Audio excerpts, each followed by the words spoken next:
में chapter number 5 है और ये हमारा पार्ट 3 वीडियो होगा। आज का टॉपिक है खदान फसलें। मतलब जिस फसल का उपयोग हम भोजन के लिए करते हैं, जिस फसल का मतलब उपयोग भोजन के लिए किया जाता है उसे खदान फसल कहा जाता है। क्या सुना आपने? देखिए इसमें एक वर्ड छिपा हुआ है, क्या? खाद। तो खाद्य पदार्थ का मतलब होता है भोज्य पदार्थ। खाद्य पदार्थ खाद्य पदार्थ होने का ना जी, भोज्य पदार्थ। इस खाद्य पदार्थ का मतलब क्या होता है? भोज्य पदार्थ। और एक होता है खाद। इसका मतलब क्या होता है? तो मतलब ये कीटनाशक होता है या केमिकल सब्सटेंस होता है जो खेतों में क्या करते हैं, छीटा जाता है। तो इस खाद का मतलब होता है केमिकल सब्सटेंस, जिसका उपयोग हम लोग खेतों में करते हैं। और इस खाद का मतलब होता है भोज्य पदार्थ। देखिए खदान फसलें है कि जिस फसल का उपयोग हम भोजन के रूप में करते हैं उसे खदान फसल कहते हैं। अब है क्या, पूरे क्षेत्र का 2/3 यही फसल बोई जाती है। मतलब जो खदान फसल है पूरे इलाके का 2/3 जो है क्या खदान फसल बोया जाता है। अब है क्या, भारत में जो है अनाज, मतलब खदान फसल को आप अनाज भी कह सकते हैं। भारत में अनाज जो है 54% भूमि पर क्या कहता है, बोया जाता है। जी भारत में कितने प्रतिशत भूमि पर जो है अनाज या खदान फसलें उगाई जाती है? 54%। फिर विश्व का यह कितना प्रतिशत है? 11% है। कितना जी? 11%। और अनाज उत्पन्न करने वाले देशों का क्रम क्या है? देखिए सबसे पहले आगे है अनाज उत्पन्न करने वाले कौन जी? अमेरिका। उसके बाद क्या है? चाइना। उसके बाद क्या है आपका? इंडिया। यानी कि अमेरिका और चाइना के बाद तीसरे नंबर पर क्या जी? इंडिया जो है अनाज उत्पन्न ज्यादा करता है 2015 के डाटा के अकॉर्डिंग। अब अनाज जो है कई प्रकार के होते हैं। अनाज क्या था जी? कई प्रकार के होते हैं। जिसमें पहला अनाज हमारा क्या है? चावल। क्या जी? चावल। और ये चावल जो है, पहले बात है कि चावल जो है ये प्रमुख, भारत के क्या है? प्रमुख भोजन है। भारत के क्या जी? प्रमुख भोजन। और इसमें 3000 से अधिक किस्में है। मतलब इसकी चावल की जो वैरायटी है वो कितनी है? 3000 से क्या जी? अधिक किस्में, मतलब वैरायटी है। और इसमें अधिकतम खेती जो है चावल की, अधिकतम खेती कहाँ की जाती है? पश्चिम बंगाल। कहाँ की जाती है? पश्चिम बंगाल। और पश्चिम बंगाल में इस चावल की खेती को क्या क्या नाम दिया जाता है? ओस, अमन और बोरो। क्या कहते हैं? ओस, अमन और बोरो कहते हैं। आपने क्या सुना कि चावल जो है सबसे पहले चावल भारत का क्या है? प्रमुख भोजन है। दूसरी बात है कि इसकी कितनी वैरायटी होते हैं? 3000। और अधिकतम खेती कहाँ करते हैं? पश्चिम बंगाल में। और पश्चिम बंगाल में चावलों की खेती क्या करते हैं? ओस, अमन और बोरो। मतलब साल भर में 3 बार चावल बोया जाता है। एक को ओस कहते हैं, एक को अमन कहते हैं और एक को बोरो कहते हैं। अब देखिए दक्षिण पश्चिम मानसून जी, दक्षिण पश्चिम मानसून ऋतु में इसे खरीफ फसल कहा जाता है। क्या कहता है जी? खरीफ फसल कहा जाता है। किसको खरीफ फसल कहते हैं? चावल को खरीफ फसल कहा जाता है। किसमें भाई? दक्षिण पश्चिम मानसून। ठीक है। मानसून का मतलब मतलब इसमें आपका क्या होते हैं? मानसूनी इलाका। मतलब इसमें क्या करते हैं? आपका बदलते रहता है, कभी गर्मी आता है, कभी ठंडी आता है, कभी क्या बरसात आता है। वैसे एरिया को बोलते हैं मानसून। अब ध्यान दीजिए, एक यहाँ पे एक वर्ड है, आपको लास्ट में बता दें। चावल जो है क्या जी? ध्यान दीजिए, चावल उष्णकटिबंधीय इलाकों में पाया जाता है। चावल किस इलाके में पाया जाता है? उष्णकटिबंधीय इलाकों में ज्यादातर बोया जाता है। अब यहाँ पर इसको समझने के लिए एक चीज, ये आपका मान लीजिए ग्लोब हो गया या मतलब मैप हो गया। तो यहाँ पर देखिए जो क्या होता है कि जो बीचे बीच जो आपका क्या करते हैं, पृथ्वी को 2 बराबर भागों में बांटते हैं, उसे क्या करते हैं? विषुवत रेखा। क्या कहते हैं जी? विषुवत रेखा या भूमध्य रेखा या इक्वेटर इंग्लिश में कहते हैं। और इसके जो ऊपर से ऐसे लेकर के मतलब आगे आस्ते से जाइएगा 23.5 डिग्री ऊपर। ऊपर क्या होता है? उत्तर। क्या होता है जी? उत्तर। नीचे क्या होता है? दक्षिण।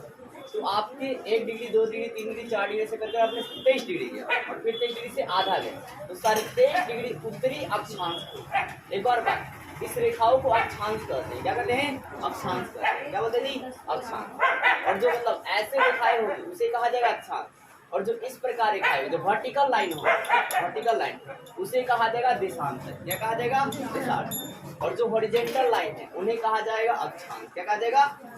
तो ये आपको जो रेखा पृथ्वी को 2 बराबर भाग में बांटती है उसे क्या कहते हैं?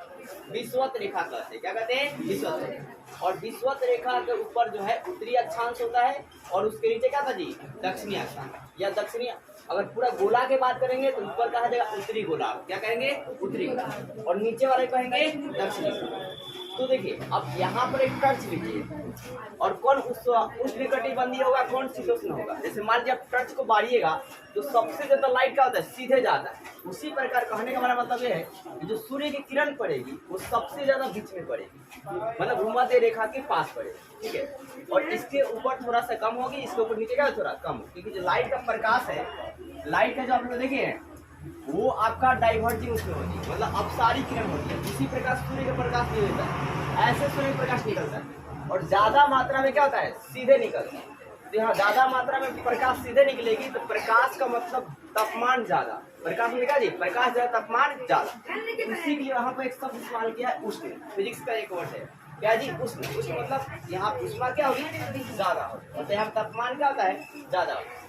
तो कहने मतलब ये है कि 23.5 डिग्री उत्तरी अक्षांश मतलब कर्क रेखा का, 23.5 डिग्री उत्तरी अक्षांश को क्या बोलते हैं, कर्क रेखा। और 23.5 डिग्री दक्षिणी अक्षांश को, नीचे क्या रहता है, दक्षिणी अक्षांश को क्या कहते हैं, मकर रेखा। तो कर्क रेखा और मकर रेखा के जो बीच का इलाका है ये होता है उष्णकटिबंधीय। क्या होता है, उष्णकटिबंधीय। अब उष्णकटिबंधीय क्यों कहते हैं, क्योंकि यहाँ पर गर्मी क्या पड़ती है, ज्यादा। तो सबसे अधिक गर्मी ज्यादा कहाँ पड़ेगी, विषुवत रेखा के पास, क्योंकि यहीं पर सूर्य क्या होगा, डायरेक्ट पड़ेगा, सूर्य की रोशनी क्या होगी, डायरेक्ट पड़ेगी।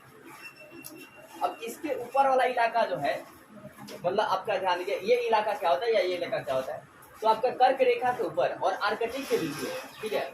मतलब आप ऐसे आगे करके जाते हैं 66 डिग्री, फिर थोड़ा सा आधा, यानी कि 66.5 डिग्री को उत्तरी अक्षांश को क्या कहा जाता है, तो आर्कटिक कहते हैं। क्या बोलते हैं जी, आर्कटिक। तो सुनिए ध्यान से, कर्क रेखा और आर्कटिक के बीच का जो इलाका होता है वो क्या होता है, शीतोष्ण होता है। क्या था जी, शीतोष्ण। कहने का मतलब यहाँ पर ना ही ज्यादा गर्मी पड़ती है और ना ही ज्यादा ठंडी पड़ती है, बहुत ज्यादा गर्मी में नहीं पड़ता है और बहुत ज्यादा ठंडी में नहीं पड़ता है, समान तापमान होता है, टेम्परेचर क्या था जी, समान होता है। तो वैसे इलाका को शीतोष्ण इलाका कहा जाता है। यानी कि आप जब टर्च मारेंगे जो सीधे वाला इलाका होगा, जहाँ सूर्य की रोशनी सीधे पड़ेगी, उसे कहा जाएगा उष्णकटिबंधीय। उसके ऊपर थोड़ा उतना लाइट नहीं पहुंच पाएगा, थोड़ा सा नॉर्मल टेम्परेचर रहेगा, तो उसे कहा जाएगा शीतोष्ण। और इसके ऊपर जो है लाइट जो है, इसके ऊपर ऐसे जो आती है लाइट, तो लाइट पूरा ऊपर तक नहीं जा पाती, पूरा ऊपर तक नहीं जा पाती है। तो वो इलाका जो है आपका पूरा वाला नीचे वाला पार्ट जो होता है वो क्या होता है, आइस का होता है, मतलब क्या होता है, बर्फ का होता है। क्योंकि यहाँ पर सूर्य की रोशनी क्या होती है, पहुंची नहीं पाती है, इसलिए पूरा का इलाका क्या होता है, बर्फीला होता है, ठंडी।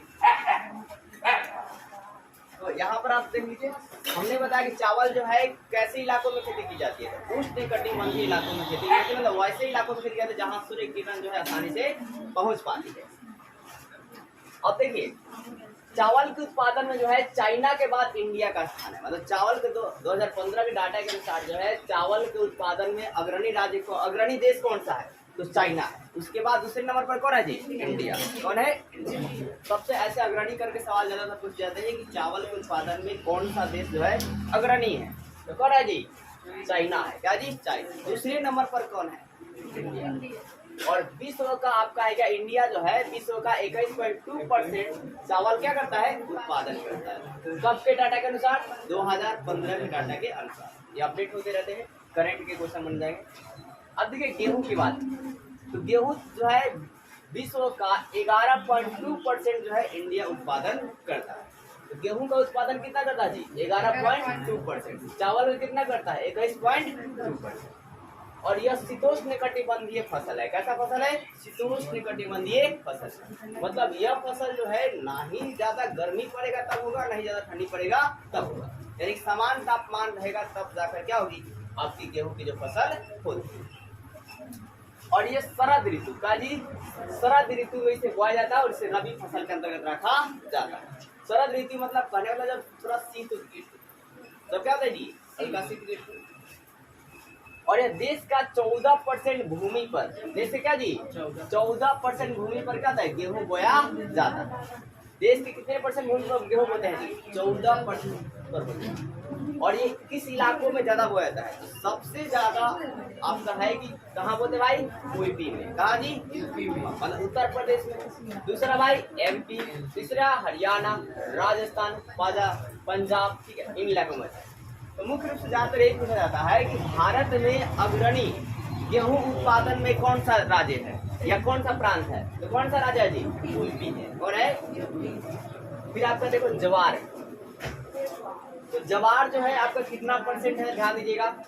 तो जवार जो है ना इंडिया में 16.5% उत्पादन की जाती है 100% में से। और ये कितने परसेंट भूमि पर होता है, तो 5.3, हाँ 5 क्या जी 3% भूमि पर क्या आता है आपका ज्वार का उत्पादन किया जाता है।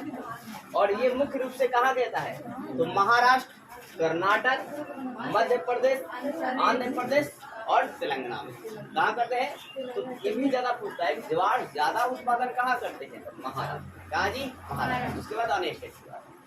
अब है कि ज्वार को किस फसल के अंदर रखा जाता है, तो खरीफ और रबी दोनों फसलों के अंतर्गत रखा जाता है। मतलब खरीफ में भी हम इसे ज्वार का उत्पादन कर सकते हैं और रबी में भी कर सकते हैं, क्योंकि इसमें मतलब पानी का सबसे ज्यादा नहीं पड़ती।